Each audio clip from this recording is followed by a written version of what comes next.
السلام علیکم ورحمۃ اللہ۔ دیکھیے، اللہ تعالیٰ نے انسان کو اپنی بندگی کے لیے پیدا کیا ہے، اور یہ جو دنیا کی زندگی ہے یہ ایک امتحان کی زندگی ہے، ٹیسٹنگ پیریڈ ہے، آخرت کی تیاری کے لیے یہ ایک موقع ہے۔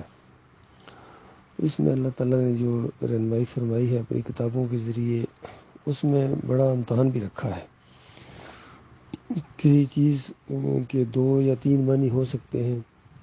اس میں آزمائش کی گئی ہے انسانوں کی کہ اس میں سے کون سا معنی لیتا ہے۔ ایک معنی قرآن کے خلاف ہوگا، بالکل پورے مزاج کے خلاف ہوگا، دین کے مزاج کے خلاف ہوگا، اور دوسرا معنی بھی، یا 2 ٹوٹل معنی ہیں تو ایک مطابق ہوگا دین کے مزاج کے، اور ایک ذرا بظاہر تھوڑا سا اختلاف نظر آ رہا ہوگا۔ اسی میں انسان کی آزمائش ہوتی ہے کہ وہ اس کو کدھر لے کے جاتا ہے۔ یہی چیز ہم کہتے رہے ہیں اپنے کلپوں کے اندر کہ اگر توحید کی اینک پہن کے آپ دیکھیں گے تو پورا قرآن توحید سے بھرا نظر آئے گا، اور اگر آپ نے اینک بدلی کر دی اور اپنے اکابرین کی اینک اور شرک کی اینک، یا ہمارے فیضان الحق صاحب کہتے ہیں کہ شرک کی سیاہی سے انہوں نے تفسیریں لکھی، اگر یہ توحید کی سیاہی سے لکھتے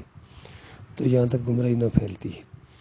تو جنہوں نے اپنے اکابرین کی اور شرک کی، کفر کی، منافقت کی اینک پہن کر یہ قرآن پڑھا ہے، اس کو شرک نظر آئے گا۔ جس طرح صوفیوں کو وحدت الوجود، وحدت الشہود قرآن سے نظر آتا ہے، اہل حدیثوں کو مردے سنتے ہوئے نظر آتے ہیں قرآن سے بھی اور حدیث سے بھی، دیوبندیوں کو واسطے وسیلے نظر آتے ہیں، بریلویوں کو عالم الغیب نظر آتے ہیں، انبیاء قرآن پڑھ کے کتنے بڑے بڑے علماء ہیں ان کے اندر۔ اسی طرح تبلیغی نصاب والوں کو، تبلیغی جماعت کو یہ مردے جو ہے قبروں سے ہاتھ نکال کر مصافہ کرتے ہوئے نظر آتے ہیں، کوئی شرفیوں کی تھیلی پکڑا رہا ہے، یہ ساری چیزیں ان کے اندر موجود ہیں۔ اسی طرح محمد حنیف کو سجدہ تعظیمی یہ قرآن سے نظر آ رہا ہے کہ اللہ کا حکم ہے، اللہ کی مشیت ہے، تو یہ کہ کوئی نیا نہیں ہے۔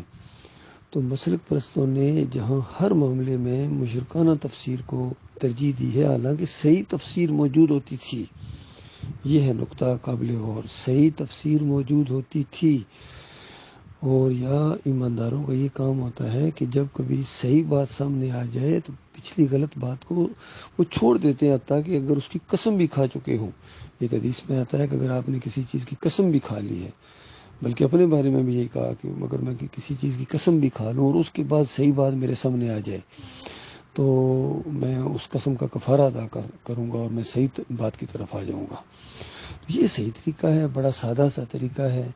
غلطیاں تو ہر انسان کرتا ہے، غلطی آدم کا ہر بچہ کرے گا۔ اگر کوئی یہ کہے کہ میں غلطی نہیں کروں گا تو پھر وہ آدم کا بچہ نہیں ہے، وہ کوئی اور ہی مخلوق ہے۔ غلطیوں سے توبہ استغفار کرنا، صحیح بات کی طرف رجوع کرنا، یہ عین ایمان ہے۔ بلکہ مخلص مومنوں کی یہ ایک تعریف بیان کی اللہ تعالیٰ نے کہ بار بار اللہ کی طرف پلٹتے ہیں، بار بار اللہ کی طرف پلٹتے ہیں۔ اس کا کیا مطلب ہے؟ اس کا مطلب یہ ہے کہ یہ نہیں ہے کہ ان سے گناہ ہوتا ہی کوئی نہیں ہے، یا غلطی ہوتی ہی کوئی نہیں ہے، غلطی ہوتی ہے تو پلٹتے ہیں، بار بار اللہ کی طرف پلٹنے والے۔ تو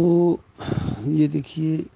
یہاں جو 17 نمبر حبل اللہ کے اندر ایک موقف اختیار کیا گیا، وہاں لغوی معنوں میں بھی 3 تفسیریں ہیں،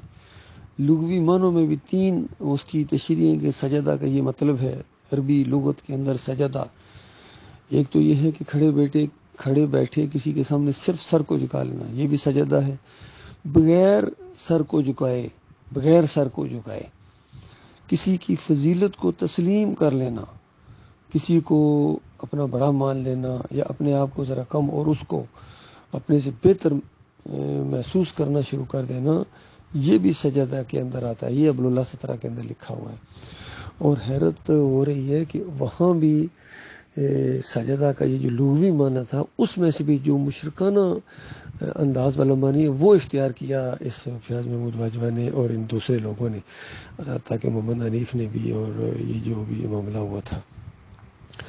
باقی مجھے ابھی تک یاد ہے کہ اس وقت بھی میں نے اس کا یہ جو فضیلت تسلیم کرنے والا معنی ہے، ادھر ہی میرا ہمیشہ دھیان جاتا تھا کہ ان کو اپنا بڑا مان لیا، ان کو اپنے خاندان کے اوپر فضیلت عطا فرما دی۔ تو فضیلت کے معنوں میں بھی انہوں نے اس وقت وہاں نہیں مانا ہے۔ وہاں جس طرح سہیل خان وہ آپ سے گفتگو کرتا رہا کہ یہ تھوڑا سا سر کو جھکا لینا، یہ ان کا دھیان ادھر جاتا تھا، میرا کبھی بھی دھیان ادھر نہیں گیا، میرا ہمیشہ دھیان جاتا تھا کہ اس کی فضیلت کو تسلیم کر لینا۔ تو اس کے بعد جب یہ سارے معاملات جیسے سامنے آئے ہیں تو جب بھی کبھی محمد حنیف سے بات ہوتی تھی وہ یہی کہتا تھا کہ ہم تو 17 نمبر حبل اللہ کے اندر ہیں، اور میں اس کو یہی سمجھتا تھا کہ دیکھیے 17 نمبر حبل اللہ کے اندر فضیلت کو تسلیم کرنے کے معنوں میں ہے، وہاں جھکنے کے معنوں میں نہیں ہے کہ سر کو جھکا لیا فلاں جھکا لیا، وہ تو مطلب بتائے گئے تھے، اس میں سے جو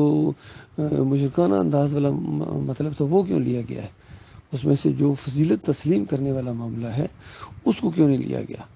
بہرحال اپنے اپنے نصیب کی بات ہوتی ہے، اپنی اپنی قسمت کی بات ہوتی ہے۔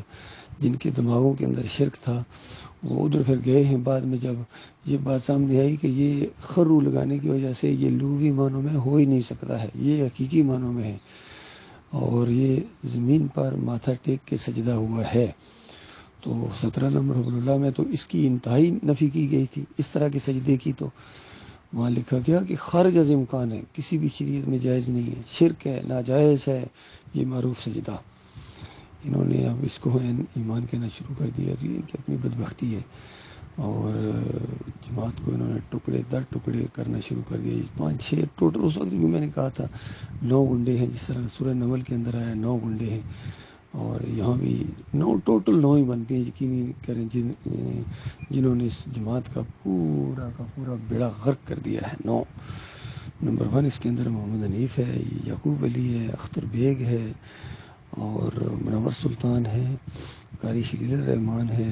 عتیق الرحمان ہے، یہ سارے اس میں، حکیم رمضان ہے، اور یہ فیاض محمود باجوہ ہے، سرفراز ہے، یہ سارے کے سارے اس کے اندر ملوث ہیں۔ ان سب بدماشوں نے، سعید احمد، انہوں نے ایمان خالص کو کی کوئی قدر نہیں کی ہے، انہوں نے یقین کیجیے۔ اب نام لیتے ہیں ڈاکٹر صاحب کا، یہ ان کی مجبوری ہے،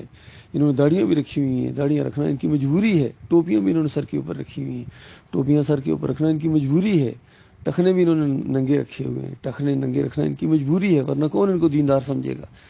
تو اس وجہ سے انہوں نے یہ سارا کھیل کھیلا ہے ان فریبکاروں نے۔ اب اللہ نے اپنے کچھ بندوں کو ایمان خالص کے اوپر کھڑا ہونے اور اس کے اوپر ڈٹ جانے کی توفیق اور ہمت عطا فرمائی ہے، تو اس سے اور آگ بگلا ہو گئے ہیں کہ اب ان کے خلاف گواہی پڑ گئی ہے، اور اب جو ہمارا حبل اللہ رسالہ آ گیا ہے یہ تو ان کے اوپر تھوڑا ہے، ان کے سر کو کچل دیا گیا ہے، ان کو پنجروں کو، ان چوہوں کو پنجروں کے اندر بند کر دیا گیا ہے، اس شرک کے پنجرے کے اندر، کفر کے پنجرے کے اندر، یہ ان کو بہت آگ لگی ہوئی ہے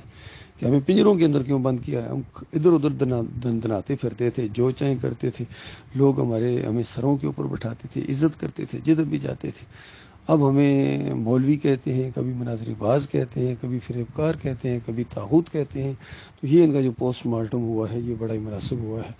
اللہ تعالیٰ ان کے فریب سے ہمارے بھائیوں کو بچائے۔